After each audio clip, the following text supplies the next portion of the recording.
gonna contour today. Trying to get my ponytail to look cute. Oh, yes. There's a look. I love a good high pony. Who needs to go work out when I've got a high ponytail and contour? Hey friends, welcome back to my channel. My name's Mary. If you're new here, I love to post all sorts of content around like beauty, DIY stuff, some cleaning, like basically whatever my little heart desires. I am a Midwestie mom of 4 children. I'm in my 40s and I just enjoy posting videos here on YouTube. So if that's something you're into, please hit the subscribe button below, hit that little bell for notifications. That way you'll be notified every time I upload a new video. But today we are going to contour our lovely faces. This is something that I swear, like I have perfected it over the years.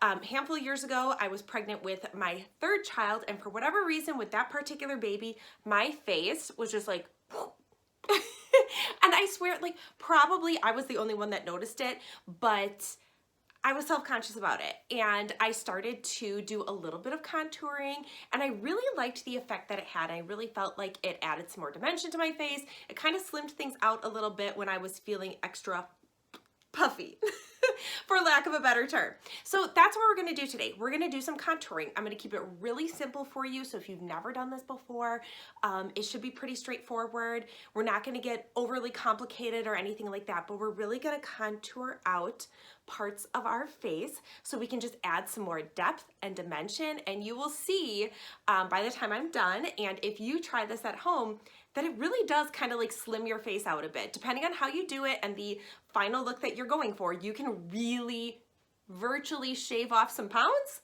by using some makeup and some really simple techniques. So let's just get into it. First off, you're going to need products. We're gonna keep it simple. We're using 2 products today. We're gonna use a brush and we're gonna use some contour. Now the type of contour that you want to use, you really, this is really important. You really wanna make sure that you are using a contour type of product that does not include any sort of glitter or shimmer to it. Be very careful when you are at Ulta or Sephora or the drugstore. You're going to want to go to the section that says contour,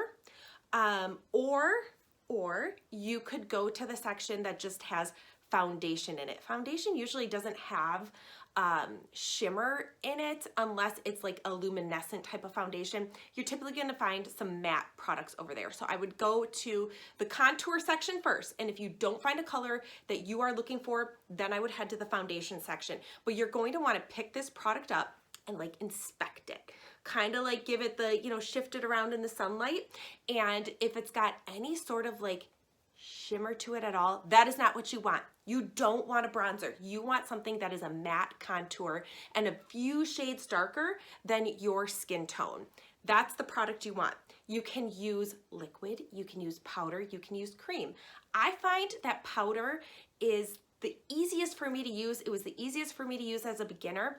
As I've been kind of dabbling with some cream products, those are fun too. I'm not really down with trying to use the liquid stuff. I did it once or twice. It was a hot mess. Wouldn't recommend it, so we're not gonna do that today.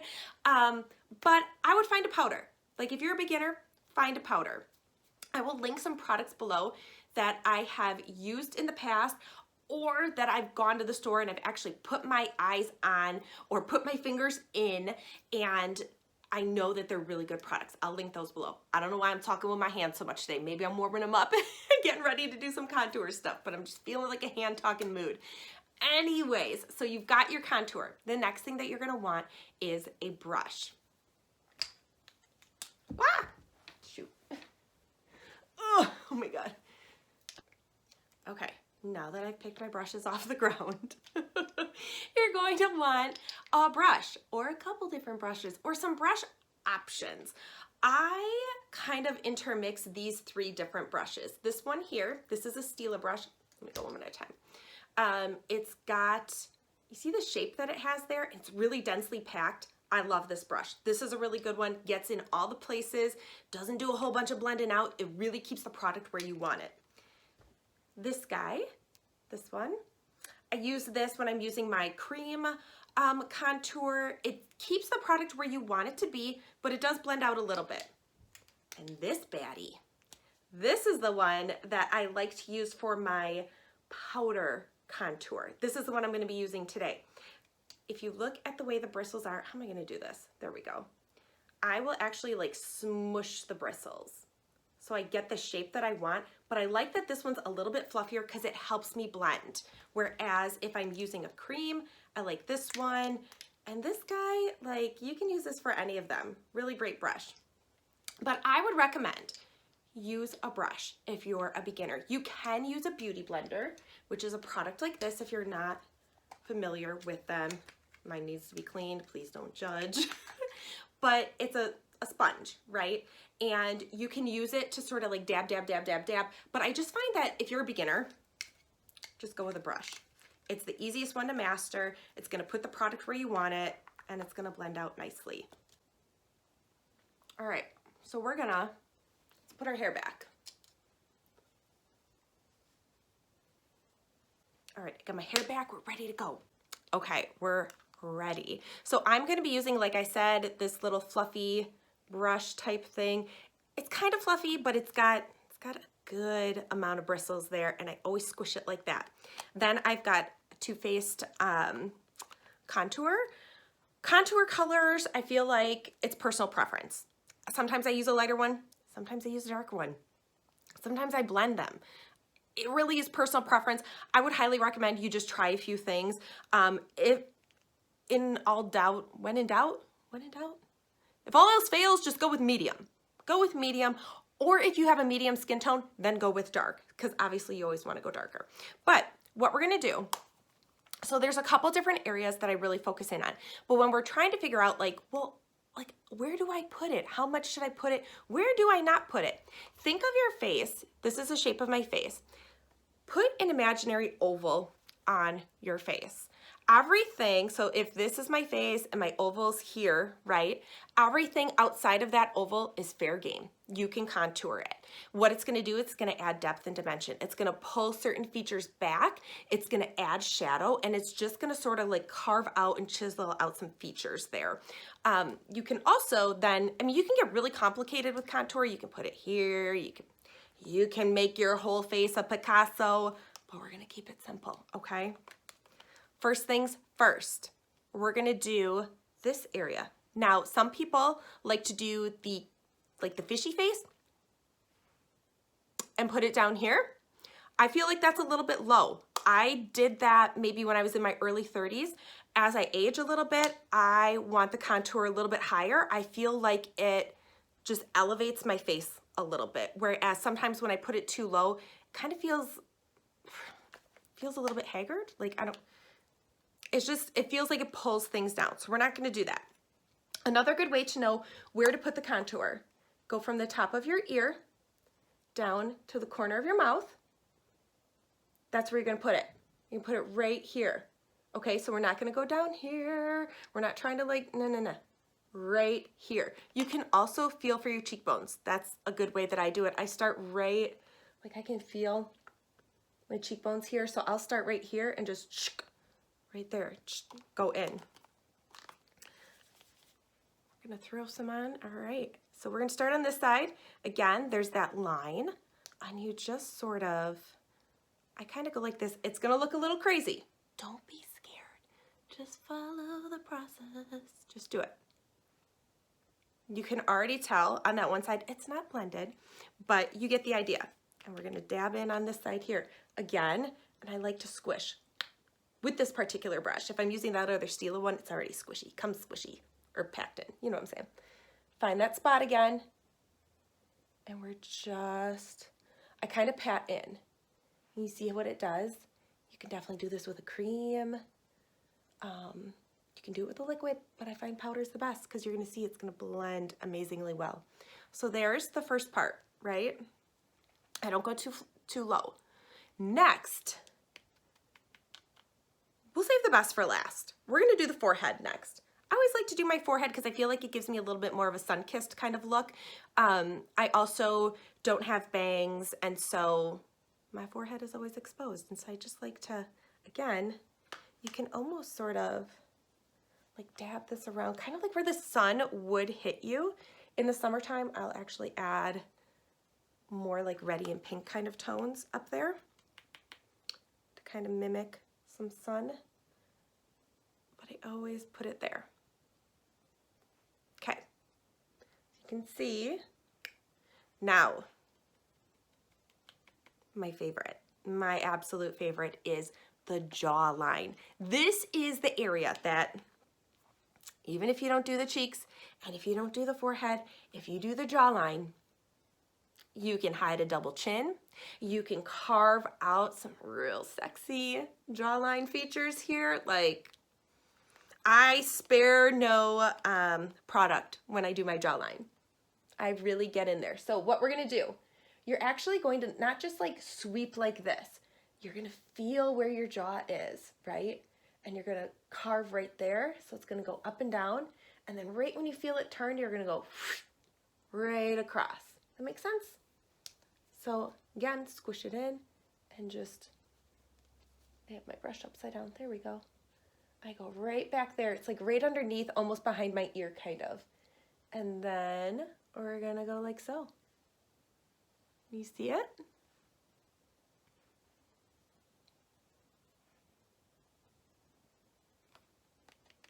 See a little bit over here, probably just because that's the shadow. We got a lot of snow yesterday, so the lighting in here is real funky. Like, I'm trying to do my best to show you how you can do this.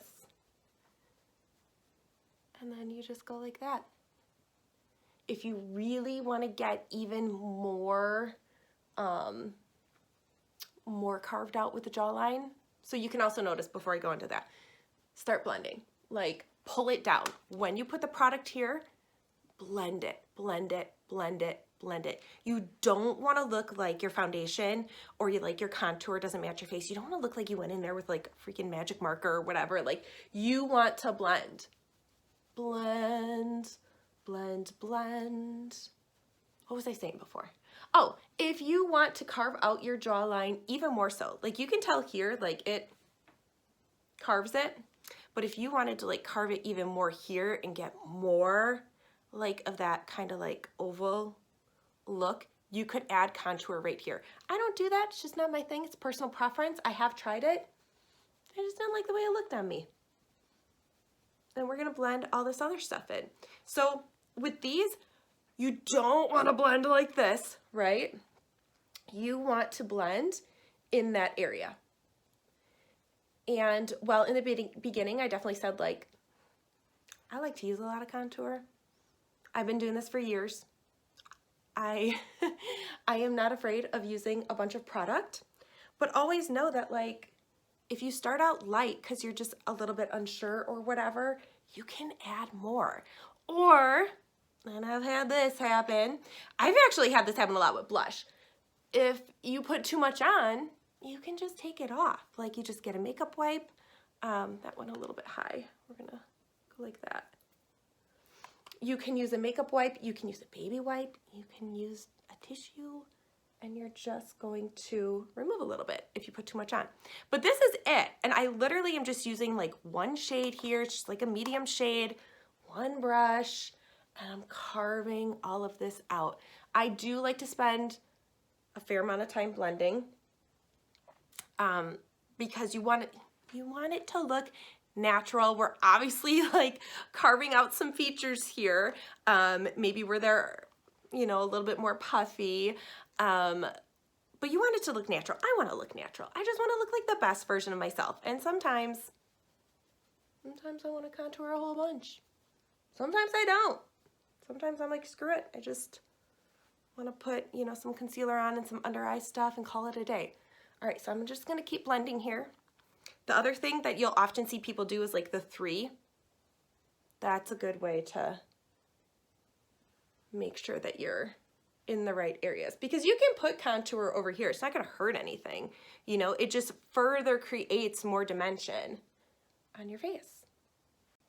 Another option, if you want to create even more dimension on your nose, is you can add contour on either side. So I don't do this one every single day. Like, I like my nose well enough. Feel like it suits my face, so, you know. I guess I never really thought about my nose. But I have tried contouring it before, and you do get, you know, a slimmer look when you do that, if that's what you're going for. Or if you're not a fan of your nose and you feel like it's too wide or whatever, you can, you know, use your contour to put it right there. You can also add a little bit of contour underneath right here. It'll kind of like lift it a little bit. And then sometimes people will even add contour on the side, on the nostrils. If you have a very wide nose, you're very self-conscious about it. I mean, you do you.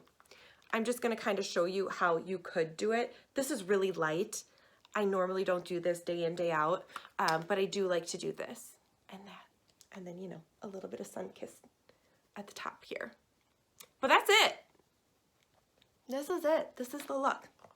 This is the, we're gonna, you know, add some depth and dimension. We're gonna shave off a few pounds while still eating cakes and cupcakes and whatever. But like I said, I sort of mastered this technique years ago when I was pregnant with my third baby, and I just kind of kept using it since then. Couple other tips I want to share. So your hair. When you've got your hair very straight and it doesn't have a lot of volume, or it's very pulled back, right? Ugh, this clip is really, this is the strongest clip ever. It's amazing, but it's hard to open. Okay, or if you, there we go. So if your hair is fully pulled back, all of the focus is on your face. That's great. Like, that's where we want it to be, right? But if you want to add even more depth and more dimension, wear a voluminous hairstyle, you know, do whatever you got to do, whether you like a straight kind of hairstyle and blowout, or whether you like a little bit of curl or whatever it is. But you can see just by doing that, it just sort of like builds out other areas of your face, like maybe not your face, but like your whole look that you're going for. It kind of like builds it out a little bit, right? It also adds shadow, like legitimate shadow to places. I think it looks great. I think it looks good. Another tip. So once you've got your makeup done, you got your hair popping, however you want it to be, think about your neckline. So I would say like a V-neck kind of elongates things for you. You can put contour there, you can put bronzer, or you can just leave it like this. You're totally good. The other thing I really like to do, particularly like if I'm gonna be out and about and it's cold, I'm cold all the time, I will wear kind of like a zip up that's got a higher collar. Let me show you. All right, we're straight into like athleisure wear here. I don't even think this is athleisure. This is like straight, this is my workout wear. Okay, watch what we're gonna do. Okay, so I will, this is my Nike jacket. I use it when I'm working out, when I'm running, or when I'm just, you know, like doing stuff. It's a full zip. But the important part is the collared part up here. Do you see it? You see how like when you've got a higher collar and you can kind of like open it in the front, or you can kind of, you know, you can leave it how you want. I don't know. It's totally up to you. I'm just saying that like sometimes I find that a collar like this, or even like, there we go, like that, it adds something, right? Like it does something. It just makes me feel like I've got even more stuff happening. Then, even if I have my hair, sometimes I'll wear my hair like this, just sort of like, you know, you just gotta keep the hair in check. It still gives me like a really cute kind of look here. Or if I put my hair up into a ponytail or a messy bun, where sometimes when I wear a messy bun, I feel like I have a round face to begin with. I feel like it just makes it look even more round and just rah, whatever. So, okay, that's not the cutest messy bun ever, but but you see what I mean? Like if I'm going to pick up the kids, I'm running around town, I'm walking the dog, like maybe a ponytail's more my jam. Ponytails aren't my jam. I freaking love ponytails. I'm gonna be wearing ponytails when I'm like 90. Mark my words. Love a good ponytail. There we go. So there's just sort of, you know, wear it like this. I feel like it's a tip that like people don't talk about that often. You know, obviously we're contouring, but if you're contouring with the intent of like, look, my face feels puffy, I'm not feeling my best, contour your face, and then, you know, make sure you got your hair looking cute. Put a little zippy zip up on, or like a V-neck shirt, and girl, you're gonna look great. So I hope you found that helpful. If you have any questions, please comment below. I love to talk to you guys about any, you know, questions that you may have, or tips and tricks that you know that maybe I don't know, because I don't know it all, that's for sure. So please comment below. I'd love to hear from you. Hit the subscribe button, hit the bell for notifications, you know the deal. And until next time, I'll see you later. Bye.